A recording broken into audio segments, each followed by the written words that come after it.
नमस्कार दोस्तों, मैं डॉक्टर अरविंद श्रीवास्तव, होम्योपैथिक विशेषज्ञ मऊ से आज आपसे बात करूंगा मेल इनफर्टिलिटी के बारे में। जी हाँ दोस्तों, पुरुष बांझपन के बारे में।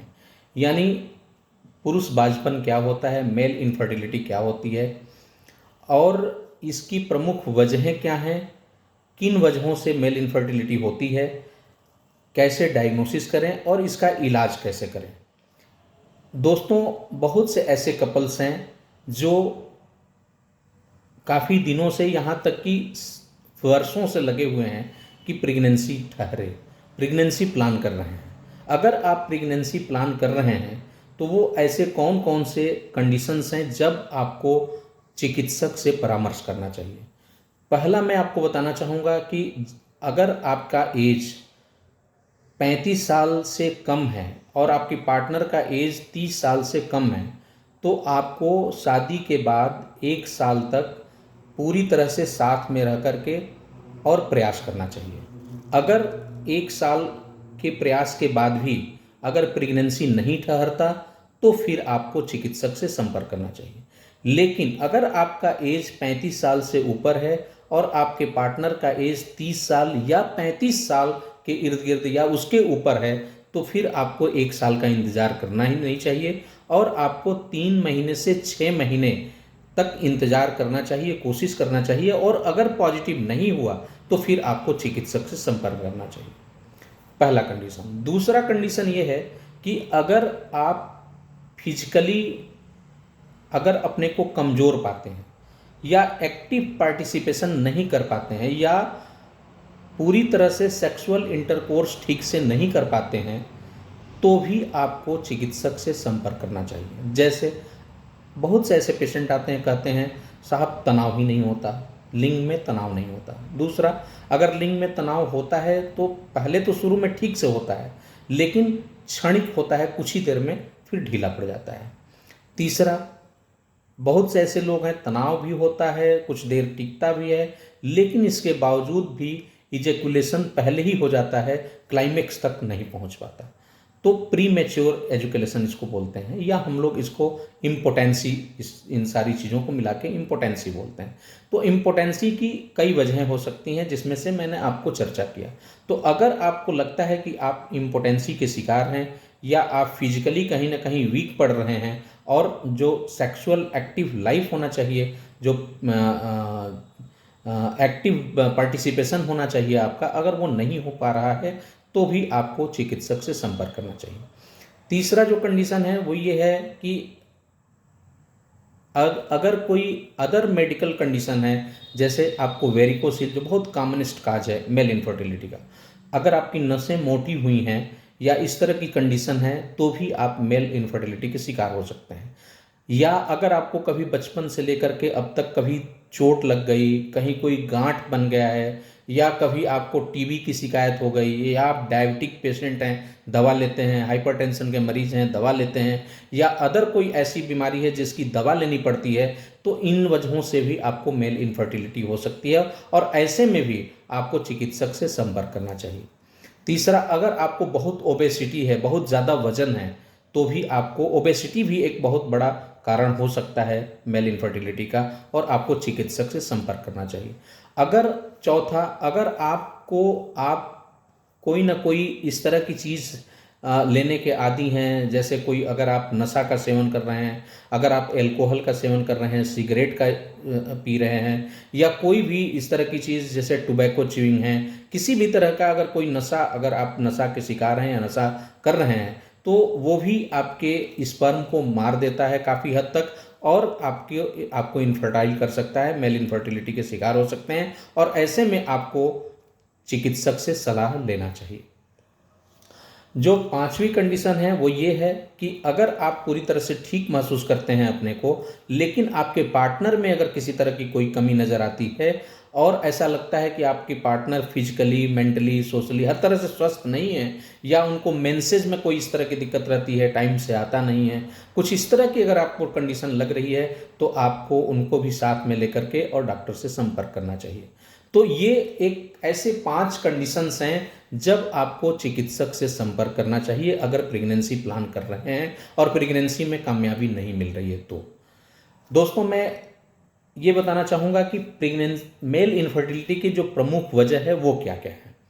जो प्रमुख वजह है मेल इनफर्टिलिटी के वो यही है कि एक तो आप पार्टनर के साथ आपका जो सेक्सुअल इंटरकोर्स है वो डीप पेनाइल सेक्सुअल इंटरकोर्स है या नहीं। अगर ऐसा नहीं है, आप इस शहर वो उस शहर या टाइम से अगर आप साथ में नहीं रहते हैं, तो प्रेगनेंसी के चांसेस कम हैं और प्रेगनेंसी नहीं ठहर सकती। दूसरा एक कंडीशन है फर्टाइल पीरियड। फर्टाइल पीरियड का आप ध्यान रखते हैं कि नहीं रखते हैं।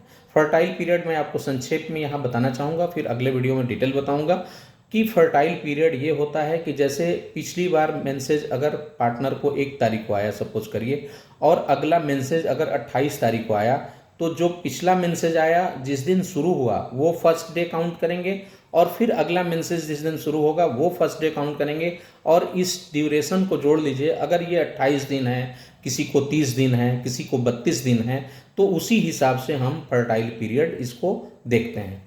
जितना दिन भी है, अगर 30 दिन है तो उसमें से 14 दिन घटा दीजिए, यानी कि 16वें दिन उनका ओवुलेशन हो रहा है, जब अंडा जो फीमेल बीज है वो बन करके आ रहा है, अंडाशय से निकल रहा है, निकल करके फैलोपियन ट्यूब में आ रहा है। यानी जिस दिन मेंसेज आया उसके ठीक 14 दिन पहले ये ओवुलेशन होता है। ओवुलेशन जो अंडा होता है वो 1 से 2 दिन तक जिंदा रहता है, और आपका जो स्पर्म रहता है वो 3 से 5 दिन तक जिंदा रहता है। यानी जिस दिन अंडा निकला उसके 3 दिन पहले से लेकर के जिस दिन निकला उस दिन, उसके बाद 1 से 2 दिन तक, यानी कुल मिलाकर के 5 से 6 दिन का जो पीरियड होता है ये फर्टाइल पीरियड होता है। इसको हम लोग उपयुक्त समय बोलते हैं या फर्टाइल पीरियड बोलते हैं। इस पीरियड में अगर आप साथ में रहते हैं तो प्रेगनेंसी ठहरने के चांसेस ज़्यादा रहते हैं। मैं दोस्तों बताना चाहूँगा कि बहुत सारा कॉन्सेप्ट गांव में है कि मेंसेज आता है, औरत माथा धो लेती है, बाल धो लेती है, उसके बाद प्रेगनेंसी ठहर जाता है। ऐसा नहीं होता है। मेंसेज जिस दिन शुरू हुआ उस दिन 4-5 दिन, 4 दिन, 4 दिन, 5 दिन जो भी चला, उसके बाद भी 5-6 दिन तक कोई चांस नहीं रहता। जिस दिन से शुरू हुआ उस दिन से लेकर के 12वें दिन तक, 11वें 12वें दिन तक कोई चांस नहीं होता प्रेगनेंसी ठहरने का।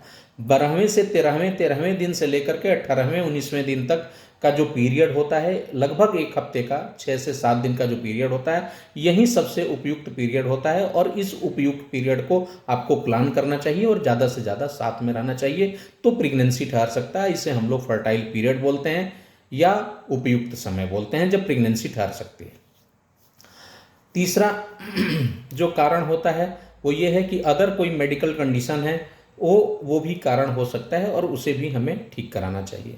चौथा जो कारण होता है वो ये है कि अगर आपको कोई इस तरह की, आप बहुत स्ट्रेस में रहते हैं, बहुत ओबेज हैं, बहुत ज़्यादा ओबेसिटी है, अगर आपको बहुत ज़्यादा वजन, अनियंत्रित वजन है अगर आपका, और आप बहुत तनाव में रहते हैं, प्रॉपर अगर आप नींद नहीं लेते हैं, या आप लैपटॉप, कंप्यूटर और इन सब चीज़ों का इस्तेमाल अगर अपने गोद में रख करके करते हैं, तो उसके हीट से भी जो है इस तरह की दिक्कतें आती हैं और जो है आप इनफर्टिलिटी के शिकार हो सकते हैं।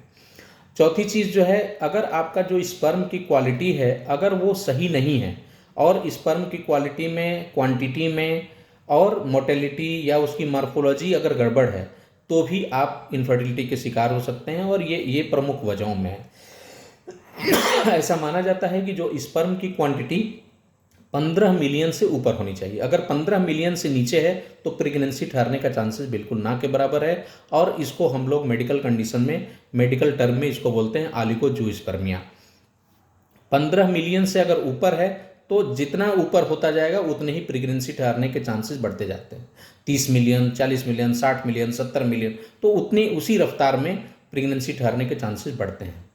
दोस्तों इसके अलावा अगर स्पर्म का जो मोटेलिटी है अगर 40% से नीचे है तो प्रेगनेंसी ठहरने का चांसेस नहीं है, वो लो मोटेलिटी है। 40 से ऊपर 60, 70, 80 को अच्छा माना जाता है और 40 से ऊपर प्रेगनेंसी ठहरने के चांसेस रहते हैं। इसके साथ साथ अगर उसकी मॉर्फोलॉजी का मतलब क्या है कि जो स्पर्म का जो साइज है और जो शेप है वो स्ट्रांग है कि नहीं है, वो तेज़ी से दौड़ सकता है कि नहीं अंदर जा करके, और जो ओवम है उसको पेनिट्रेट कर पाएगा कि नहीं, इस पे भी डिपेंड करता है। अगर मॉर्फोलॉजी 60% गड़बड़ है, यानी कि जो स्पर्म जो भी आ रहे हैं उसमें अगर 60% मरे हुए पाए जा रहे हैं या उनकी जो मॉर्फोलॉजी है, उनका जो आकार प्रकार साइज शेप है, वो अगर गड़बड़ है तो इनफर्टिलिटी के चांसेस हैं। और फर्टिलिटी के लिए ज़रूरी है कि 60% से ज़्यादा की मॉर्फोलॉजी अच्छी हो और ठीक हो। तो ये एक कंडीशन है जहाँ स्पर्म की क्वालिटी, क्वांटिटी, मॉर्टल मोबिलिटी और उसके साथ साथ उसकी मॉर्फोलॉजी ये अच्छा होना चाहिए, ये ज़रूरी है। इसके अलावा दोस्तों, अगर आप ड्रग एडिक्ट हैं, किसी तरह का कोई नशा करते हैं, ये भी प्रमुख वजह है और इसे भी आपको दूर करने की ज़रूरत है। ये सब प्रमुख वजहों में से हैं। इसके साथ साथ अगर कोई अदर मेडिकल कंडीशन है, डायबिटिक हैं, हाइपरटेंशन है, कैंसर है, ट्यूबरकुलोसिस है, या अदर कोई बीमारी है, वेरिकोज सील है, ये भी प्रमुख वजहों में से है। या कभी का कोई चोट की हिस्ट्री है, कोई ऑब्स्ट्रक्शन है, तो इस चीज़ को भी आपको समझना चाहिए और इस चीज़ को ये कारण हो सकता है और इसे दूर करना पड़ता है। आइए हम जानते हैं इसकी जांच क्या है। जांच में आपको बताना चाहूँगा कि अपने ईगो को छोड़ करके, पहले ज़रूर ऐसा था कि पहले जब इनफर्टिलिटी होती थी तो इसमें ज़्यादा तौर पे महिलाओं को जिम्मेदार माना जाता था और वास्तव में महिलाएं उसके लिए जो है 60 से 70% जिम्मेदार होती थी, लगभग 20 से 30% पुरुष जिम्मेदार होता था। लेकिन अब वो सिनेरियो चेंज हो गया है और आजकल का जो लाइफ स्टाइल हो गया और जिस तरीके का life style, drug addiction, stress और ये सब सारी चीज़ें हो गई, लेट मैरिज, ये सब वजहों से और मास्टरबेशन, ये सब बहुत सारे ऐसे फैक्टर्स हैं, खान पान, इन सब चीज़ों से जो है आजकल मेल भी इसके लिए बहुत ज़्यादा जिम्मेदार हैं। और मैं आपको बता दूं कि लगभग 50%, 40 से 50% पुरुष जिम्मेदार हैं इनफर्टिलिटी का।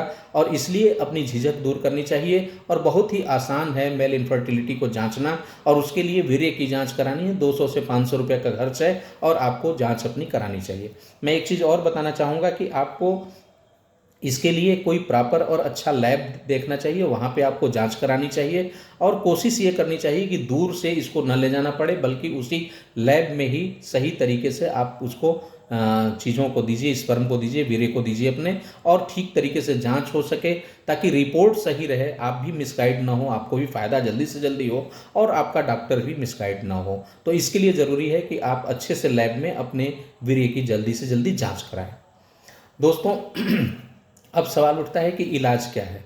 तो इलाज यही है कि अगर आप एक तो ये देख लीजिए कि आप जो सेक्सुअल परफॉर्मेंस है वो आपका सही है कि नहीं है। अगर आपको किसी तरह की कोई कमी नज़र आती है तो आप चिकित्सक से संपर्क कर उसका पूरा इलाज है, दवाएं हैं। और ज़्यादा तौर पे बहुत सारे ऐसे पेशेंट हैं जिसमें साइकोलॉजिकल ही होता है, वो थोड़ा दवा से, थोड़ा साइकोलॉजिकल काउंसलिंग से हम चिकित्सक उसको ठीक कर सकते हैं। तो आपको हमसे या हम लोगों से संपर्क करना चाहिए, चिकित्सक से संपर्क करना चाहिए। दूसरा, अगर फर्टाइल पीरियड का ध्यान रखते हुए और इसके बाद भी अगर नहीं ठहरता है तो फिर आपको मिलने की ज़रूरत है।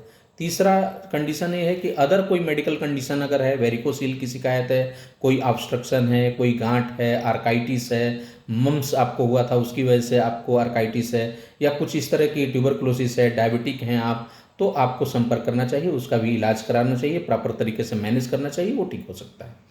चौथी कंडीशन ये है कि अगर आप किसी तरह का एडिक्शन के शिकार हैं या स्ट्रेस में रहते हैं, तनाव में रहते हैं, इन चीज़ों को दूर करने की ज़रूरत है और प्रॉपर तरीके से तनाव का प्रबंधन करिए, समय का प्रबंधन करिए, पार्टनर को ज़्यादा से ज़्यादा समय दीजिए, अपने स्वयं को भी एक्टिव करिए। अगर आप ओबेज हैं तो अपने वजन को नियंत्रित करिए, अपने खान पान को ठीक करिए। और खान पान की जहाँ तक बात है, मैं आपको बताना चाहूँगा कि खान पान में आपको बस इतना ही है कि आपको ये ध्यान रखना है कि जंक फूड, फास्ट फूड, बाज़ार की चीज़ें अवॉइड करिए, घर की अच्छी बनी हुई साफ़ सुथरी चीज़ें खाइए, समय से भोजन करिए और विशेष रूप से हरी साग सब्जियों का समावेश करिए, ताज़े फलों का समावेश करिए, ड्राई फ्रूट्स का सेवन करिए, संभव हो तो 2 केला पर डे खाइए, 1 गिलास बढ़िया दूध लीजिए, चना गुड़ खाइए, अंडा खाइए अगर आप नॉन वेजिटेरियन है तो इस तरह से आप अपने को अपना डाइट वगैरह ठीक करिए। इसके अलावा फिजिकल एक्टिविटीज़ पे ध्यान दीजिए और नींद प्रॉपर देखिए, नींद प्रॉपर लगे और यथासंभव जो है लैपटॉप और इन सब चीज़ों का इस्तेमाल या इंटरनेट का इस्तेमाल देर रात तक ना करें तो बहुत फ़ायदेमंद रहेगा। तो इस तरीके से आप अपने को जो है इनफर्टिलिटी की कैटेगरी से निकल करके आप फर्टिलिटी की कैटेगरी में आ सकते हैं और आप जो प्रेगनेंसी प्लान करना चाहते हैं उसमें आपको जल्दी से जल्दी सफलता मिल सकती है।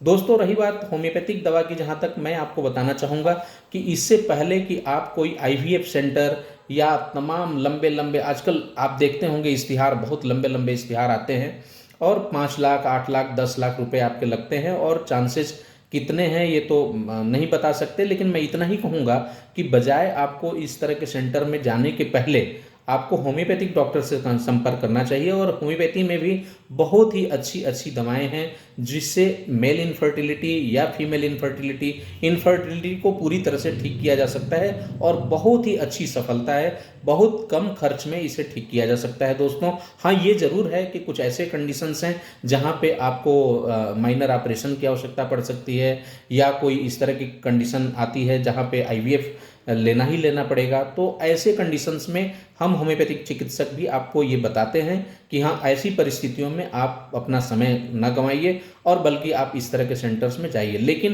प्राइमरली मैं ये मानता हूँ कि 80% केसेस में किसी तरह की इस तरह की चीज़ों की आवश्यकता नहीं पड़ती है, और 80% केसेस पूरी तरह से होम्योपैथिक दवाओं के माध्यम से ठीक हो सकते हैं, और आप पूरी तरह से ठीक हो सकते हैं, और आप प्रेगनेंसी जो चाहते हैं, आप पॉजिटिव प्रेगनेंसी हो सकती है, और आप भी मम्मी पापा बन सकते हैं, और आपकी निसंतानता दूर हो सकती है दोस्तों।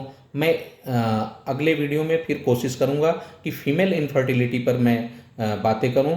मैं उम्मीद करता हूं कि ये वीडियो आपको अच्छा लगा होगा और निश्चित रूप से आपके लिए फ़ायदेमंद होगा।